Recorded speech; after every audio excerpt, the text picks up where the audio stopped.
morning guys. Since hindi tayo under quarantine tayo, hindi tayo makakalabas ngayon. Marami sa akin nagtatanong kung paano gumawa ng bobber o floater. Papakita ko sa inyo kung paano gumawa. Ang kailangan lang natin is lumang tsinelas o rubber, light rubber, stick, safety pin, super glue. Unang-una kailangan natin ng light rubber materials kagaya ng mga lumang tsinelas natin. Then ikakat natin siya ng pabilog. Ako gumamit ako ng yung bagong piso natin ngayon. Guide ako ng sinulatan ko ng ballpen, using ballpen para makagawa tayo ng bilog bilang pattern para bilog yung magiging itsura ng pagkakat natin sa tsinelas rubber.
So, ayun guys, after ko ma-secure ng kumpleto na yung rubber natin, tinanggal ko muna yung bale ilalim at saka yung itaas niya para gawin siyang cone shape o patilusin natin yung magkabilang dulo.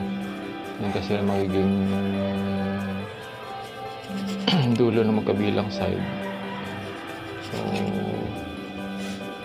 para sa akin, mas maganda siya na medyo patilos siya ang kabilang dulo.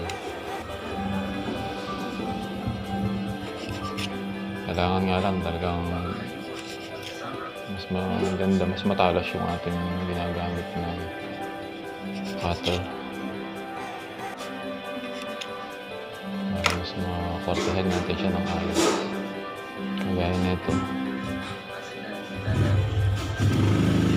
So, isa naman, kabilang side.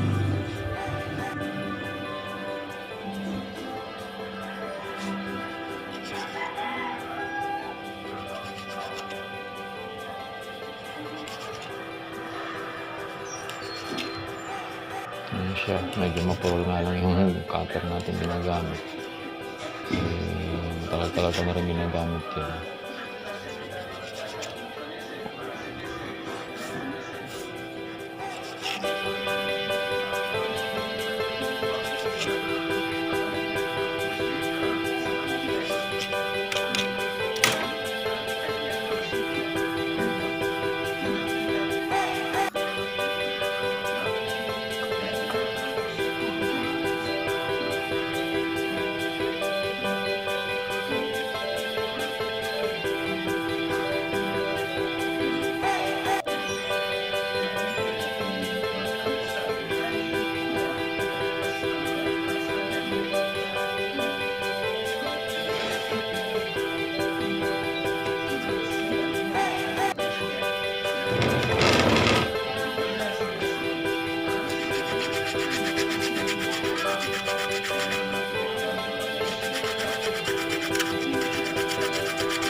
So, yung gupitin natin yung mga konting lampas-lampas na naka-slit na yun. Naka-slit na to para magpantay siya. Mas madali siyang lihain.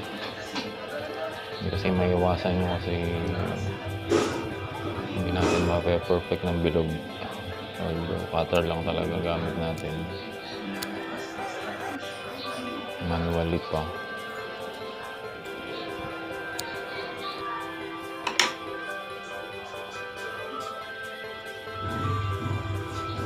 After natin mga ganun, so lihain na natin siya. Tsaga-tsaga lang guys, tagal-tagal to sa pantay-pantay siya. Kasi nauna ko muna pag dikit-dikit ko, nililiha ko muna siya. Yan, pag medyo makita ko medyo pantay na ng ayos, saka ko siya ididikit ng shoes glue natin. Ayan, bawat para ma-secure siya na hindi na siya gumalaw, hindi na paikot-ikot. Siyempre masisilip na rin natin yung pagkakapantay-pantay ng bawat piraso. Kumbaga konting adjustment na lang, konting liha na lang para ma-finish siya, para ma-perfect yung korte niya. I-secure na natin siya gamit nga itong shoes glue, piece by piece.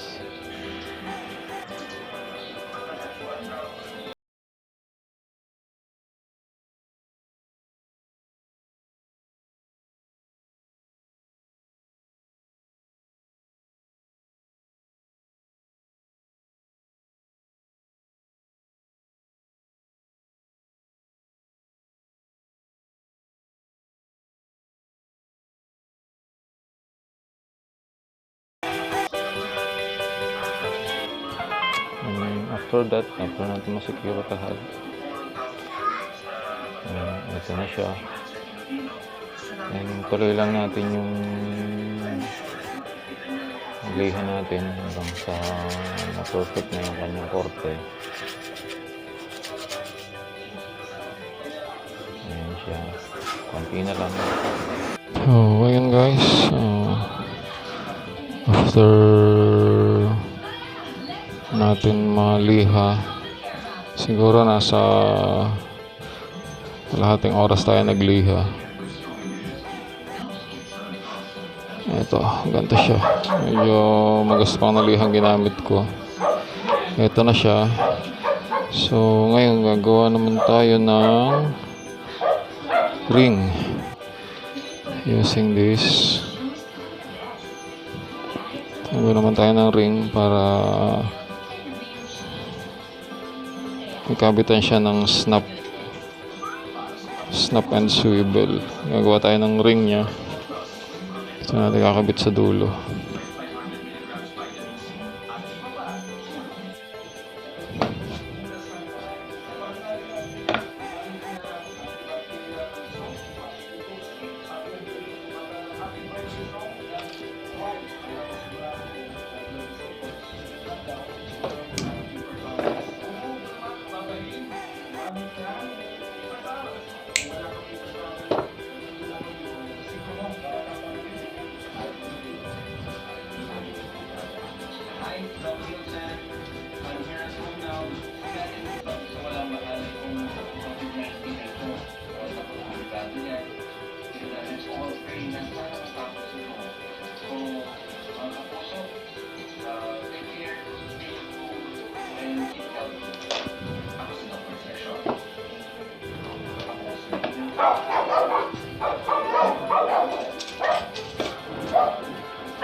Ayan guys, after natin gumawa ng ring,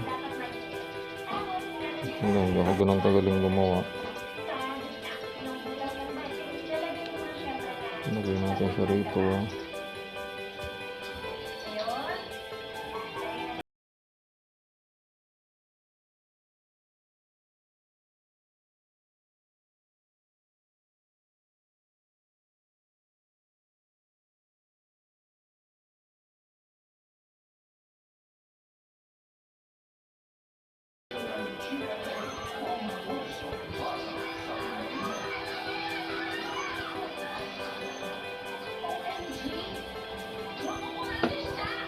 Tignan pa natin siya. Sobrang haba.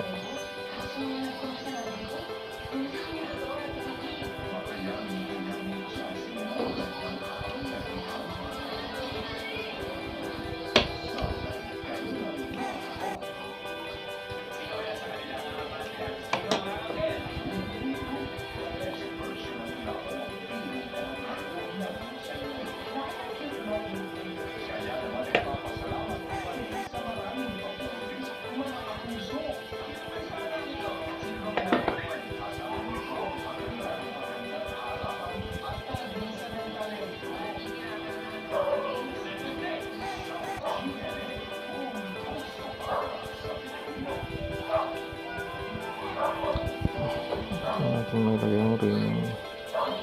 Secure natin siya with thread. Pwede kang gumamit ng lip Iba't ibang kulay ng thread. Para magkaroon siya ng design.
Ito natin secure yung ilaki sinurid.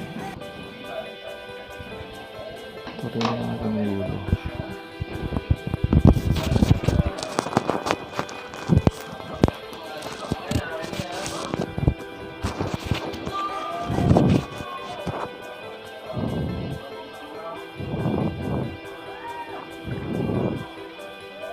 Finish natin ito. Shoes glue.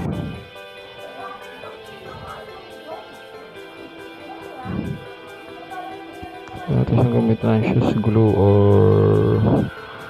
floor epoxy para mas matibay.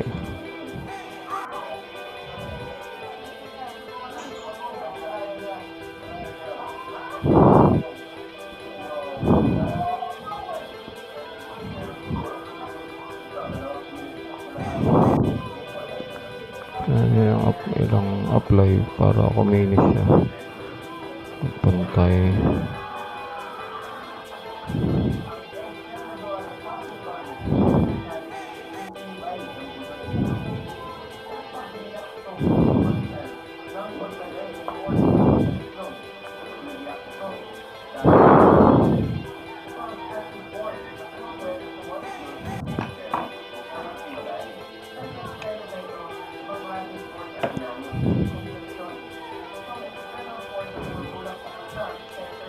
And after natin ma-secure yung ring sa kabilang side, kabilang dulo,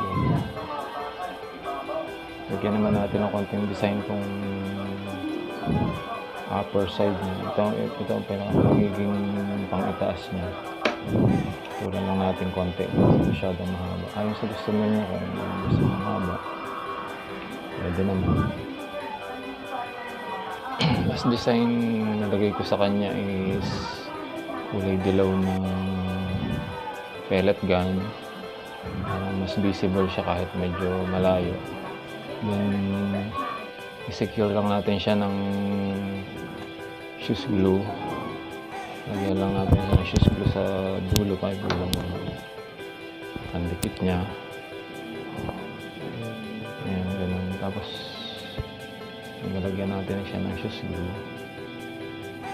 Ayan. Kaya lang natin muna medyo matuyo ng konti hanggang sa lumapat siya. Tiyaga-tiyaga lang. Then ganun, pag nakadikit na siya, mas maganda siguro kung siya dikit, yung medyo sticky na yung ano niya. Medyo tuyo na ng konti yung shoes niya. And after that, nakadikit na siya. Naganda lang natin yung paligid ng ano niya, paligid ng nagdikitan niya para mas matibay. Including yung natitirang stick, kung hindi mo malagyan, kung nilagyan mo man halimbawa ng thread, pwedeng lagyan natin, pwedeng hindi. In this case, para madali, hindi ko na siya nilagyan. Then binasa ko na lang siya ng nilagyan ko na lang siya ng shoes glue para sealant na rin. Hindi siya mababasa ng tubig. Sealant. And ito guys, yun ang finished product natin.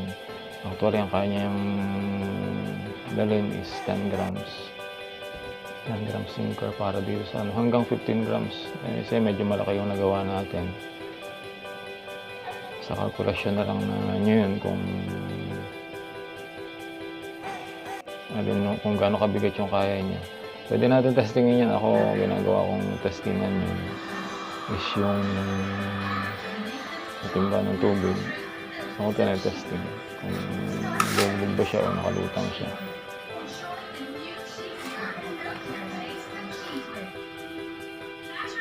So, ayun guys, ito na ang finished product natin. Dito na lang kakabit yung snap para magamit natin siya. Then, depende na lang sa klase ng rubber na gagamitin nyo. Actually, kita nyo naman, chinelas lang to. Nasirang chinelas natin. Pwede na yan, useful yun kahit kahit nasira na siya, mapapakinabangan pa. Marami pwedeng pakinabangan galing sa basura. So, ayun, tapos na isang project. Next time, ito sariling idea ko to, sariling gawa ko. Next time naman, papakita ko sa inyo ang sariling gawa ko naman na sinker. 10 grams din siya para sa ganitong malaking bobber o floater. Sana makatulong sa inyo sa mga lalo sa mga newbie. Salamat sa inyo.